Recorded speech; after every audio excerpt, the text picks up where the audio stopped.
Good evening. Again, I'm Dale Lamb with Gardner Webb. I'd like to welcome you to Mels 603. Hello there. Can you hear me? Yeah. It's good to see you. How you doing? I'm doing great. Glad you could join me. Definitely. Did you get the email that I would be at Athens Drive? What is it? Next week I'm going to come down and see y'all. Yeah, I'll be out there. Great. Well, I don't know how many more are going to join us tonight. I've had a couple more that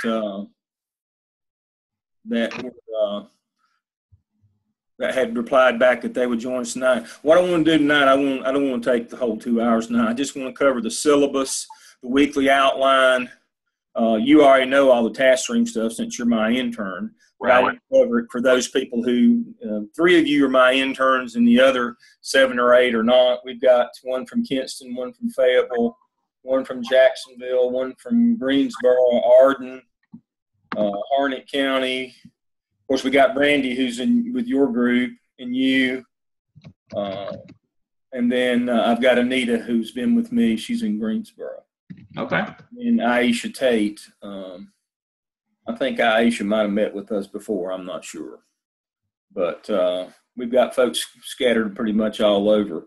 I don't know if any of them are going to be able to come next week when I'm in Raleigh or not, but I'll try to get around and see everybody. First thing I want to do is share the screen and go to the syllabus. Can you see the syllabus now? Yep. All right. It's just got my personal information on it. All the standard stuff about grading and the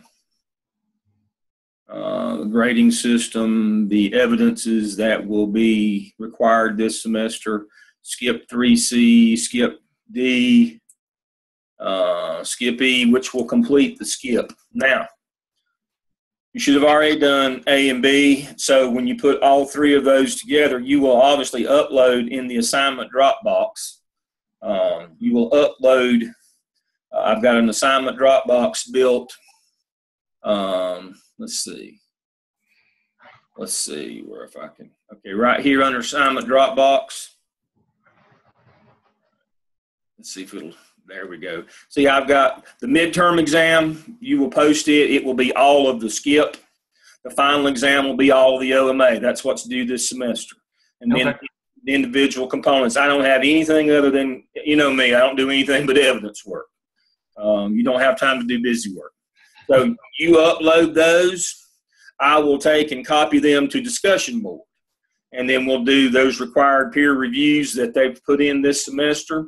So if you go to course tools and go down to discussion board, there's nothing there now because y'all haven't put anything in yet. I don't do those how you feeling discussion boards. We're going to do discussion boards on your work. You'll do peer review. Now that peer review form,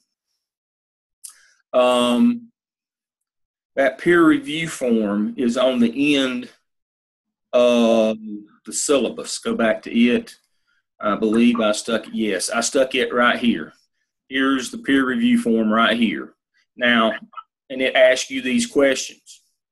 But you also, like for the midterm and the final, you know what's due in each one of them. And so, like for the midterm and the final, you will post those. And when you review them, you'll be looking to see if all the stuff is there. Right here, and I've got it pulled out for you, so it'll be quick. You won't have to go back and forth to the rubric and back to the directions and sit and scratch your head and all. You'll just look at their work. If they answered these questions, boom, they did a great job. If they didn't, you say they missed this one. They missed number 7. They didn't have, they didn't mention in the action plan what they were going to do. It's just that simple. It's all tied around the evidence, as you know me. That's what we're all tied around. So that should be fairly easy to do the discussion boards. I don't have any other prompts other than I want you to look at everybody's work. We feel that work will be strengthened a good bit if we put more eyes on it along the way. Not only it's good feedback for the person who did the work, it's good feedback for the person who's still doing the work. Oh, I can see what they did. That's a good idea. Or, oh, I can see that I should have done this or done that, or they should have done this or done that. And so that's the notion behind those. I'll drop out of that one. And there's the peer review kit. It is on the syllabus. And obviously the syllabus is here on our discussion, is here on our main board for Blackboard. So again, you will upload your work into the assignment Dropbox that I've built for you. I'll take and move it over to discussion board. Folks can pull it up, use the peer review tools, and we'll be good. The midterm is all the skip. The final is all the OMA. And that's pretty much all we're going to do on that this semester in terms of tests or any of those things. Now, going to course content. All right, here we go. Course materials. What I have to go along with the weekly schedule. So let me pull up the weekly schedule.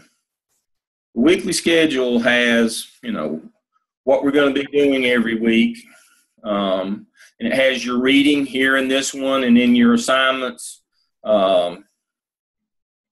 I don't expect you to write any of this stuff, just be able to discuss it or know where it is. Discussion 6, discussion 10, those kinds of things. Fall break, when that is, master scheduling. I mean, I've got all the topics here that we're going to cover with all the reading every week. Let's see. I'm guessing you bought the books. Yeah. The principal's guide. Let's see. This is the resource management book, and here's the principal's quick reference guide. So I just got principal's guide, school law, and I've got resource management. So I tell you what you're supposed to read every week. Now, when we get online every week, what I am going to cover when we get online are the course materials. And so I'll open that one up. And I've got things in here to discuss that I have pulled out, things that I believe are especially relevant to the actual practicing administrator. The court cases that matter, that have led us to where we are, discipline, the law, all these go along with your reading. I have correlated them, so it's not like you're reading one thing and I'm covering something else that week. This is an extension of your reading. Week 8 midterm exam. We'll talk about what we should see in those, and if folks want to get online and talk about what they've done, that'll just kind of be open discussion in weeks 8 and 15 about the work they've done, what they learned, what was good, what was bad.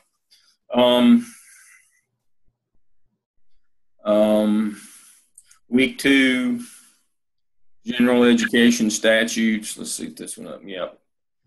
115C, which of course is duties and responsibilities of the school principal. We'll go through all of those. Top 10, what I believe are top 10 for administrators and teachers, the hotspot kind of things, that'll get you in trouble quicker than anything else.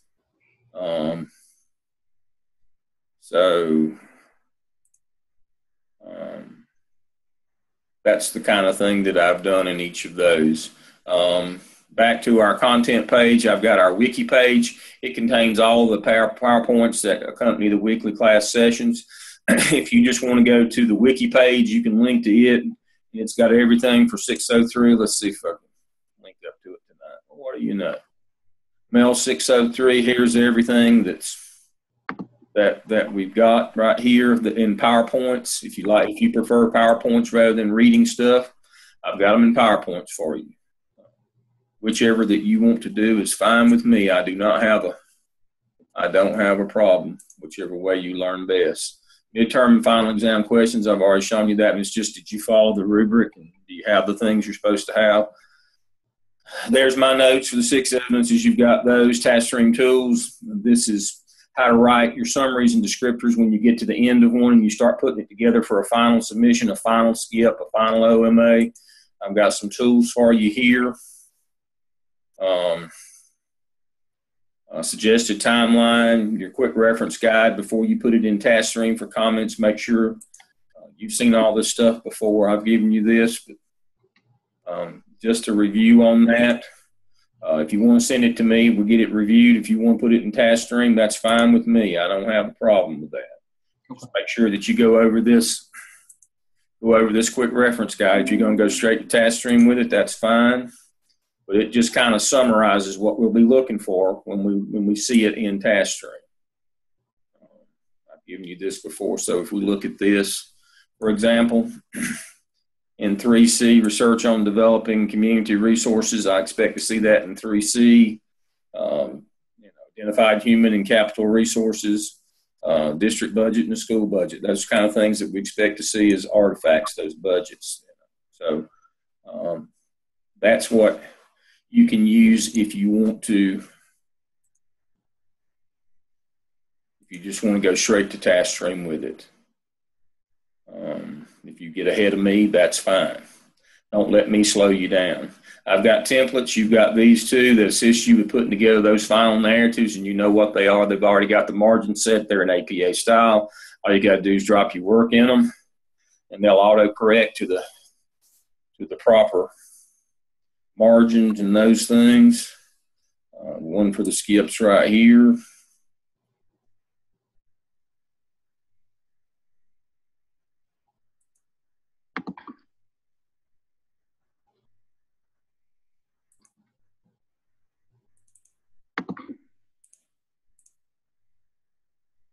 There it comes.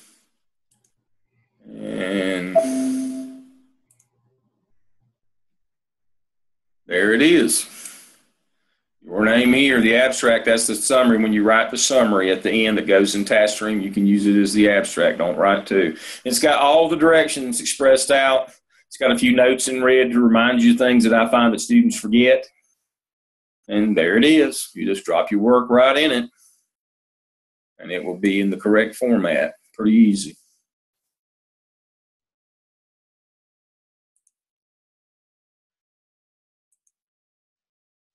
Christopher, are you there?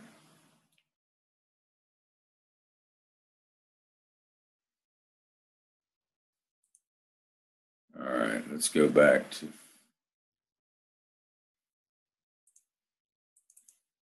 here.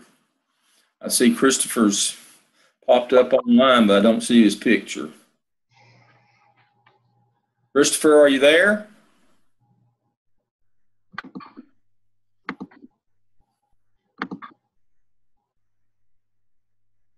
Okay.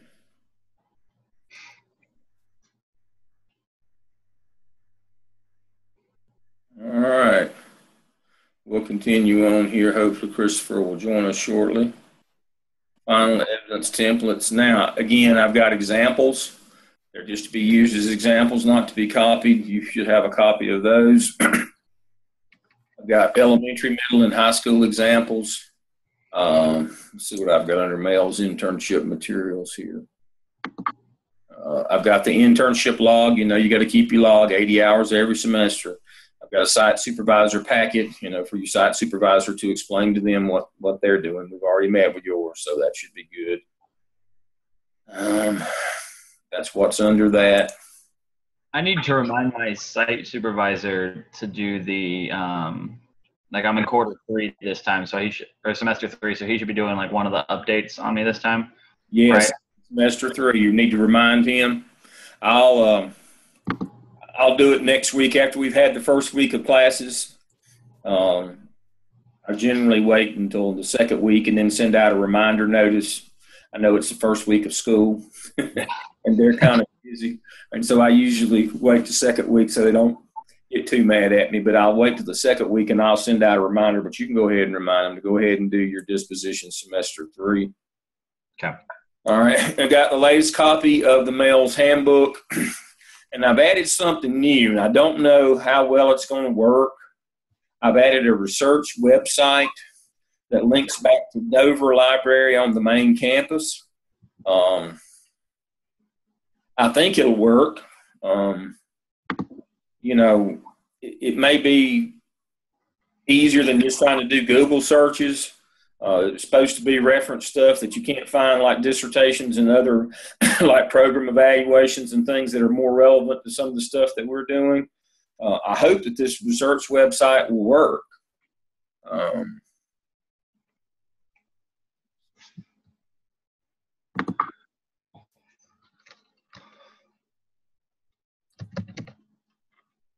Okay, Christopher.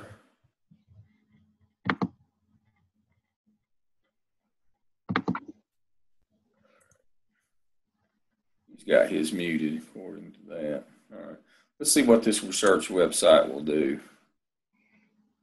Okay. You put your username and password in from Gardner Web.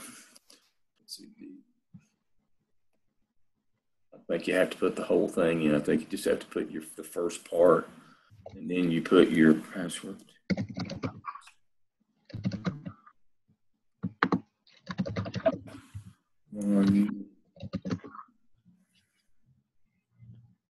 All right, let's try this one.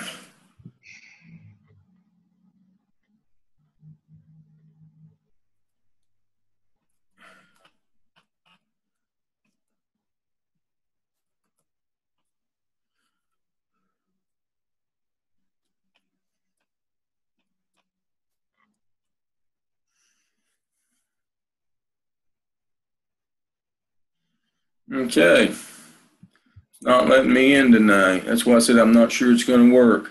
I'll work on that one, take it down, and see if I can work on it tomorrow and get it back up working again. I went over to the library to do that, and they supposedly set it up for me, but we'll see. So there's all the materials that we have for the course this semester.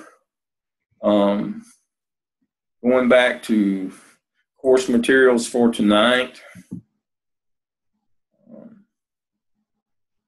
Week 1, I just want to cover the task stream portfolio.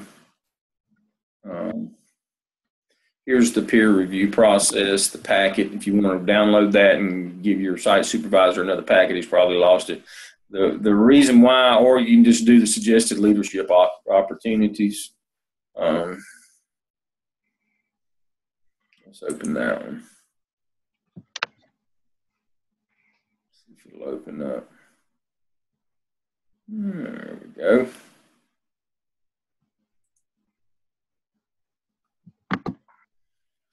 And obviously there's our leadership activities that you should be checking off, because in the end these correlate with the competencies. When your site supervisor has 3 dispositions they do on you to make sure that you're a decent human being and that you're mentally sound. The last observation or evaluation that they do on you is, did you do all of your activities? And so that's what this is right here. I don't know how I hit annotate. Let me take that back off. So anyway, there's that. Has all your activities, and each one of those, as you know, correlates with one of those 21 competencies. Let's see if I can find the competencies.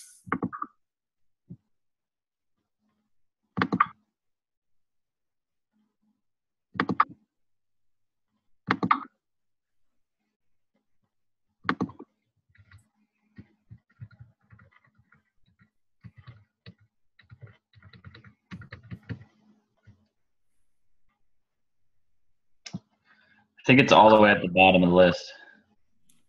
I think it is too. There it is, competencies.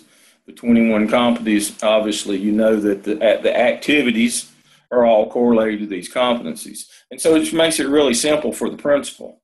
If Sean has done all of those things on that list, then he's met all these competencies. And so this is during the, obviously the 400 hours, the 80 hours a semester that you've done these things. So I'm finding more and more that students are on top of this now, and they've explained it to their principal, and I'm not having nearly the problem that I did initially getting students and principals to understand that we don't really grade students on their activities. We grade them on their competencies, but if they didn't do the activities, they didn't get the competencies. And so, I had some folks that really couldn't catch on to that early on. They said, I can do this, I can do that, but what did you do that would demonstrate? These are all demonstration things. Right. They're not things that you read about or that somebody told you about. They're things that you're supposed to demonstrate. And so that's why, I like looks like. What does this look like? What does change management look like? Anticipates or seeks to resolve confrontation, disagreements, complaints, and instructive manner. That's parent conference over a discipline incident. That's really simple. That's what that translates to. I had one student who didn't do really well at that. She had to go an extra semester. Can't get in a slap fight with the parent. I mean, she didn't handle that really well.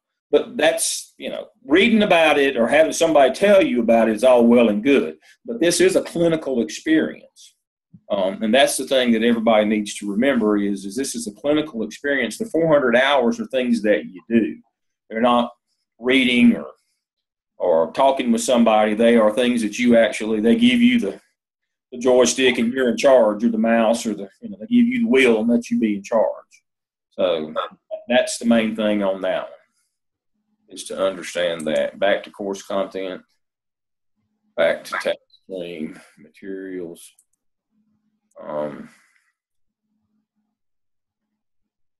Task stream portfolio.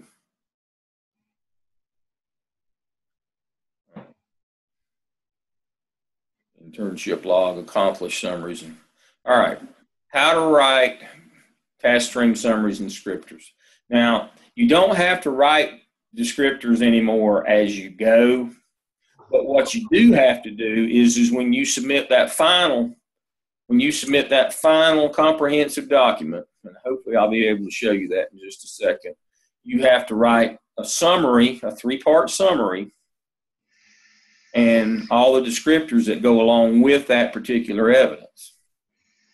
Let's see if this thing will pop up. So I've got a document for you here. Erica, are you there?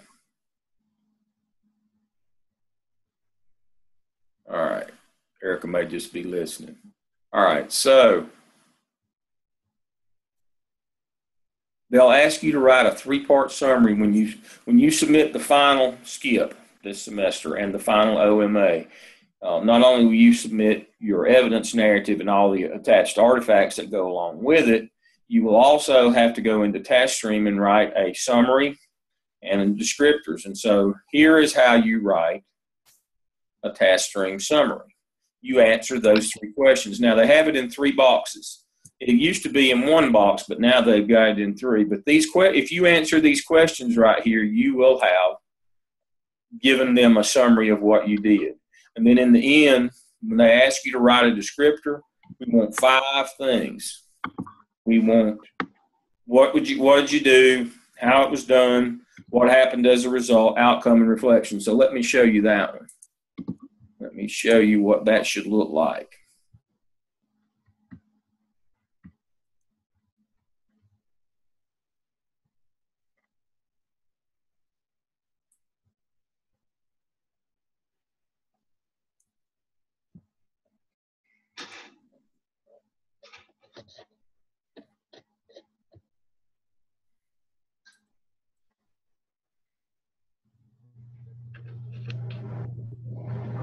Now, again,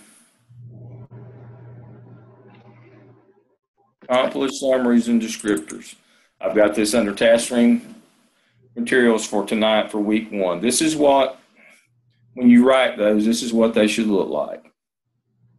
Because a lot of times the language is a little bit vague in the descriptor as to what they're asking you to do.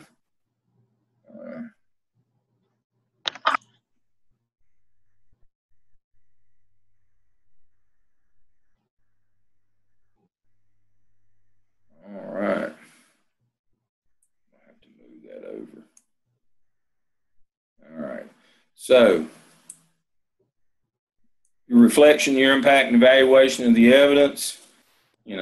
So there's the summary. You can split it into 3 parts, or you can put it in one box. If you put it in, they've got 3 boxes. It's supposed to just be one summary, but they couldn't make the box bigger, so they made 3 boxes in TaskStream. But there it is, and that's what a summary looks like. It answers all those questions, and this is what a descriptor looks like right here. Works with those to systematically consider new and better ways of leading for improved student achievement. That's when you formed your PLC. And so what she did, I addressed descriptor 1B1 by creating a math PLC. She's got 5 sentences now.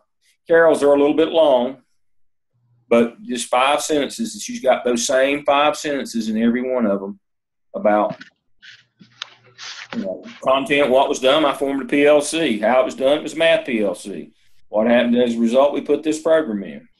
Yeah, we got put in, and then, it was worthwhile. That's what you do for summary and descriptors. Now, I'm going to show you, hopefully, where that is.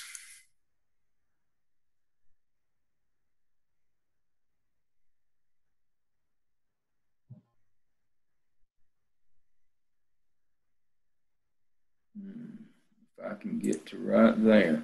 All right, when you go to your work page, now yours will say component A, B, C, D, and E. This is the old one that says parts. But this is, so when you put these, all your components in along the way, but when you get to that last one, it's going to have a complete form right here, and this is where it's going to ask you for your summaries and descriptors. And as I told you, the old ones, it was all in one box here, but the box wasn't big enough, so they split it into 3 boxes. But it's just supposed to be one summary. And then here's all the descriptors that go with it. And again, writing TaskStream summary and descriptors will tell you what's supposed to go in those boxes when you submit those final evidences. You don't have to do that along the way for the components, just when you submit the final one. Okay.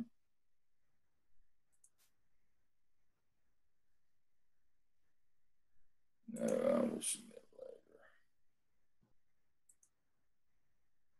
All right. You go back to that one, and everybody knows how to use TaskStream. You've got your work page, your comments page, and your reviewers and your internship supervisor and your evaluator give you comments.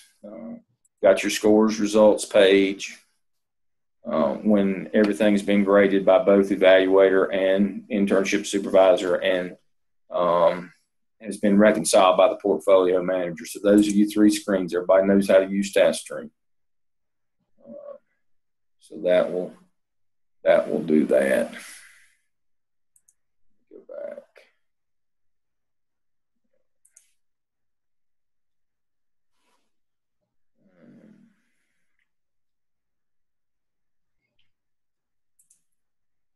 Let's see. Your portfolios, let's see. Y'all started in, what, spring 15? Spring of 14. No, yeah, maybe. Yeah. What? Yeah, probably spring of 15. Yeah. And so, this person. Yeah, we started. Y'all started in spring of 15, and so by now your portfolio, you should have all your components of the first one submitted and graded. A couple on the second one. 2 or 3 on the. This is what we're going to work on this semester. These 3 right here, the C and D, or C, D, and E in the final one. The OMA, we're going to work on all of it this semester.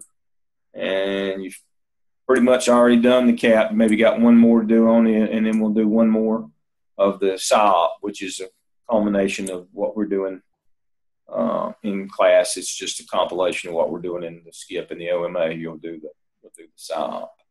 So that's kind of where you should be. I see that Tim's site supervisor has not done any of his evaluations. I'll need to get on that.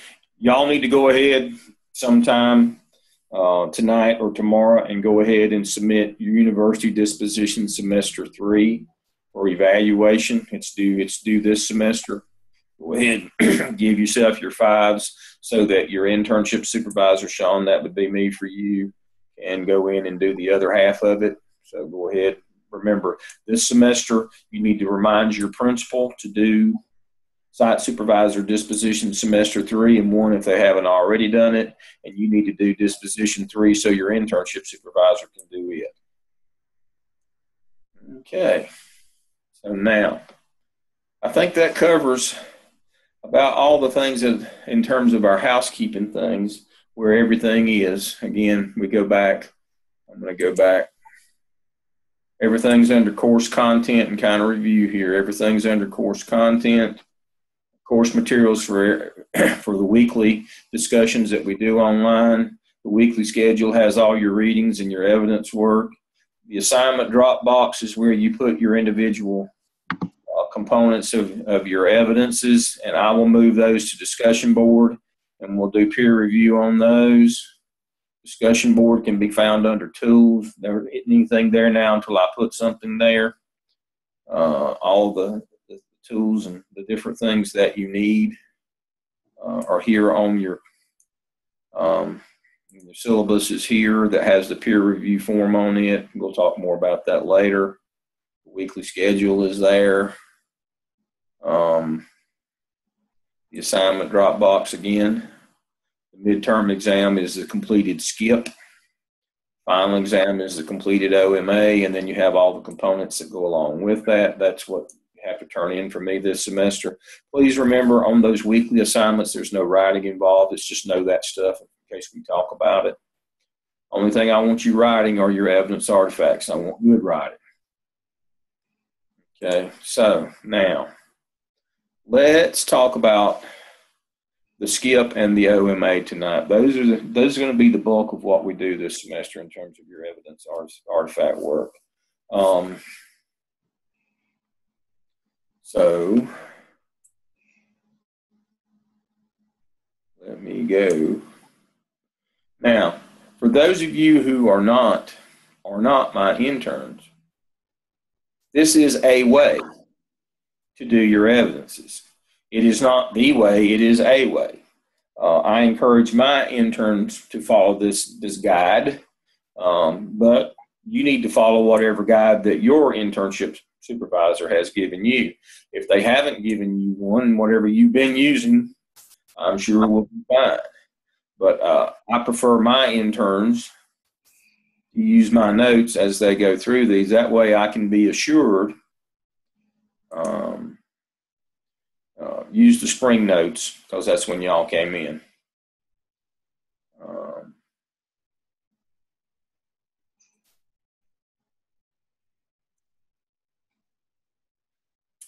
But for those of you who don't want to use my notes as a guide, I would still reference them.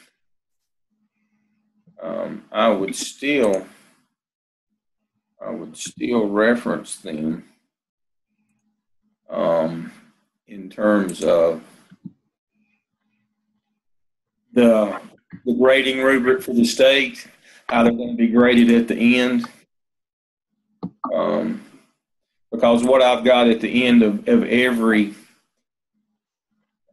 component is what the state's going to be looking for. Now, what I've tried to do for my interns is give them notes as to what I believe that I'm looking for. So I've got in yellow this is what I want you to do. Now, if you don't want to do that, that's fine. But in the end, this is what the state's going to be looking for. The candidate researches the components and purposes of a needs assessment, works with those to develop a needs assessment that includes all necessary components of the assessment, demonstrates proficiency in administering the needs assessment to all staff and providing results for implementation. The candidate leads the staff in creating an evaluation process for the needs assessment and makes appropriate revision for future utilization. So what that means is I've written it out, expressed it in these notes. So y'all should have already done A. If you hadn't, you need to get. Hold on a second. Yes.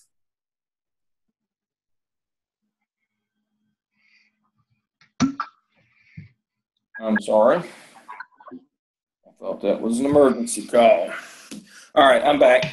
So what we're looking at here is for my interns, what I've done for them is purpose of the skip is develop and facilitate communication with and utilization of stakeholders to increase student achievement. This is an indirect student learning model. Should have two goals: a stakeholder participation goal from the district strategic plan. That's usually like your spring survey, how many of your parents say that the school communicates well with you, or the school listens to me, or those kind of things on your spring survey. That's how you measure. That's the number you're trying to move by doing a needs assessment to find the gaps in communication between the school. You look for gaps in communication with your teachers with some of those communication questions on the teacher working conditions survey. And then your secondary or your long-range goal is to improve test scores, and that should be from whatever your school improvement plan, whatever your emphasis is for the year. Usually it's math or science. So, first thing we do is we do a needs assessment to find out gaps in communication, and we put in things like social media, Twitter, WhatsApp,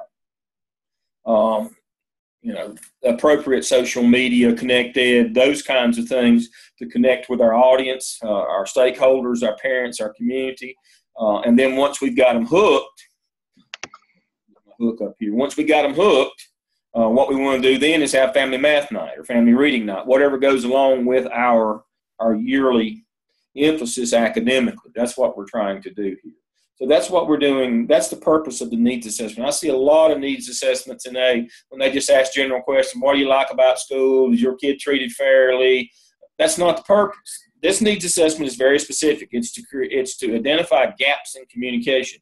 We're trying to create a link or a hook back to parents and get them hooked and get them into the school. And once we get them in, we want to give them deliverables at family math night or family reading night that help. We want to help them help their child. That's the whole notion of the stakeholder involvement plan. So that's what I've explained here, and all my notes speak to that here for Part A. And I've got all the things that I just talked about in there. I've got a couple of things in purple. Our little teaching modules. If you don't know what some of the terms mean, those are things that students have given me feedback. I didn't know what you were asking me to do, so I put in purple. Those are little mini lessons. And there's what the state will be looking for. So if you don't follow my directions, that's up to you. My interns, you should. But what we're looking for is this in green in the end is how it will be graded in the end when we do the final grading on the state rubric. Everybody understands that we grade the components on Gardner-Webb's rubric. Those don't really count for graduation or for licensure. What counts is when you submit that final comprehensive evidence narrative, all your artifacts, your summaries, and descriptors.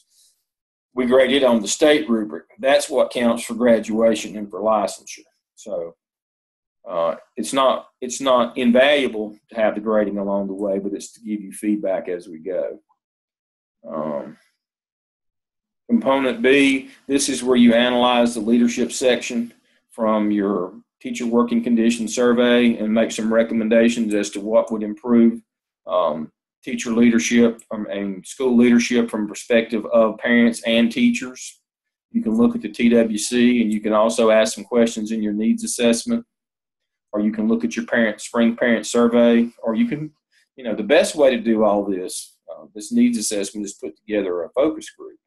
Just have a few teachers and have your spring survey results and have your TWC and have a few teachers come in and a couple of parents and talk about what you see in that survey and maybe some suggestions for them. If you do that, you kind of kill two birds with one stone. Because 6D, the SIOP Part D, is running the focus group. If you do it now, you just got to copy and paste it. Skip A becomes SIOP D. It's just that simple. Kill two birds with one stone. We'll see that later on in the OMA, where if you do a good job in the APTEL, then, that will serve as OMAB. So, don't reinvent the wheel. If you do it one time, you don't have to do it twice. So that's why I would do a focus group for A. Yeah, you need to look at your spring survey, and yeah, you need to look at the TWC, but you get a group. Just don't look at it in isolation. Get a couple of teachers and a couple of parents called a focus group, and you've done what you're supposed to do. Makes it a lot easier for you. Resource identification. This is what it would take to do the communication, your short-term goals, and the recommendations. What it would take for your recommendations to improve school leadership. Will it take resources to do that? Sometimes the recommendations from Part B on school leadership don't take any resources to do. Sometimes they do, but definitely you got to have resources to do the communication piece and family math night, your short and long-term goals from A. So I should see them represented here. What's it going to take, people and money, to run, your short-term goal, your plan for your short-term and for your long-term. And I should see names and dollar signs. It can't be general enough. Don't ever put staff. Nothing ever gets done by staff. All right. And then D, your marketing plan. It's the same as an action plan. Basically, you're going to tell us, what specific activities you're going to do to meet your short-term goals. We're going to put in Connect Ed. We're going to start class websites. We're going to need a new server to do that. We're going to get on social media and create Facebook accounts. We need, a license for WhatsApp, which is a phone application, where you can have basically a little private chat. It's like instant messaging, but it's between a group. It costs $1 a month to do that. I mean, it doesn't cost a lot, but somebody's got to pay for it, especially if you have a lot of people on it. That's what we're talking about here. The resources that you would need to implement your short-term and long-term goals from Part A. And then your marketing plan is who's going to do what, your specific activities, when we're going to do it, who's going to do it, what money it's going to take, how we're going to evaluate it formatively and summatively. And formative evaluation, please remember, is of the adults. Formative evaluation is always, are the adults implementing with fidelity what you wanted them to do? Summative evaluation is, did it work? Did we get results in the end? But formative is, are we doing what we said we were going to do? And then your indicator of your goal, and then your indicator of success. That will be in, right here it is, that will be in your marketing plan summary. And then E, your process journal. This is journal of activities. Make sure that you pull out these things separately: activities, decision points. All right, I've got 10 more minutes. That's good. Gardner Webb is working on the license to do these right now. So we're still on the free trial until the paperwork gets done. So y'all won't have to listen to me but for about 50 minutes or so every week until they get the license. So y'all might want to email them, don't get the license very quick. So that's that one. But I'm got it planned. That's why I said I won't be on the whole 2 hours tonight. I can't, because I've only got 50 minutes of time. The OMA, in OMA Part A, you just dump all your data from your school. It's contextual analysis, tell us about your school community. But inside, we want to see things like your TWC data. We want to see report card, all the areas of the report card, EVOS, your SACs, advanced ed stuff. Dump all that stuff in A. In B, if you have done, you're supposed to lead the staff development. If you did that in the AppTel where you led staff development from Marzano, you can use that, just copy and paste C, D, and E from the AppTel and take the AppTel labels off of it. If you're my interns, that's fine with me. Assessing special needs services for special populations. The populations that we want to see are EC, ESL, or ELLA, or LEP, your gifted, and your intervention referrals. If you're a Title I school, we'd like to see that one too.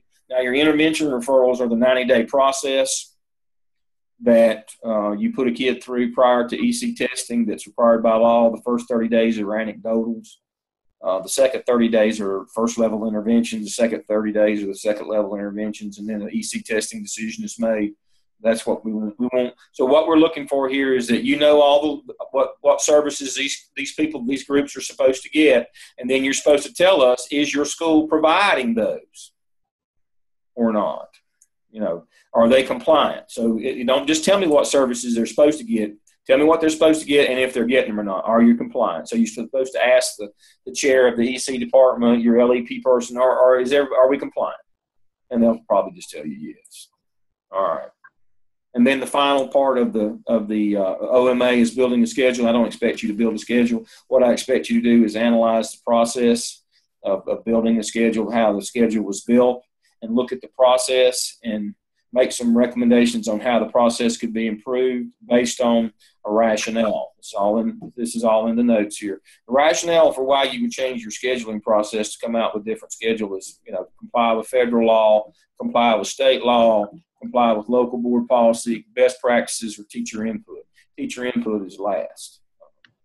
I'll tell you a story when we get there later on in the semester about why I had to visit one school 2 times within 2 weeks to meet the old principal, and who didn't know he was going to be the old principal and then the new principal 2 weeks later over this very thing that we're talking about here. He forgot that federal law trumps teacher input, and he put extra kids in some classes in federal classes that he wasn't allowed to do because the teachers were wearing him out.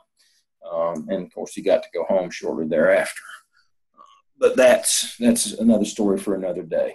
All right. I see that I've got about 5 minutes left tonight. Again, those of you like Sean and Anita and Brandy that are my interns, it's just more of the same. You know the deal. I'll see y'all next week in Raleigh at Athens Drive with Dr. Ted. Have y'all had class with Dr. Ted already? No, I haven't. Okay. I didn't think any of y'all haven't had any classes, but I don't know if y'all had ever met Dr. Ted or not. Any of those? He's a great guy, but you'll enjoy him. He and I'll tell a story or two. It'll be fun. We'll make it worth your while to come next week. We'll tell a joke or two. But it'll be worth your time. I'm looking forward to seeing you. The rest of you that are online listening or will be listening, I'm going to send you a link to my YouTube account. This recording will be there. And you just click on the link and it'll take you straight to my YouTube account, and you'll be able to view this. And so I'll send that link out here just in a few minutes. But for those of you if you're going to be in the Raleigh area next week, I'm going to be at Athens Drive next Tuesday. That's a week from yesterday. I'm going to be at Athens Drive. You just come in there at the library and ask them where Dr. Ted's class is, and they'll take you to us. But we'll be there next week at 5 o'clock at Athens Drive High School there in Raleigh. All right.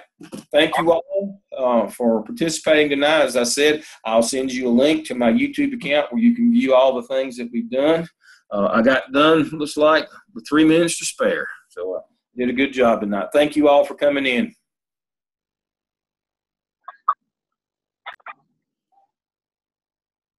Have a good night. Have a good night.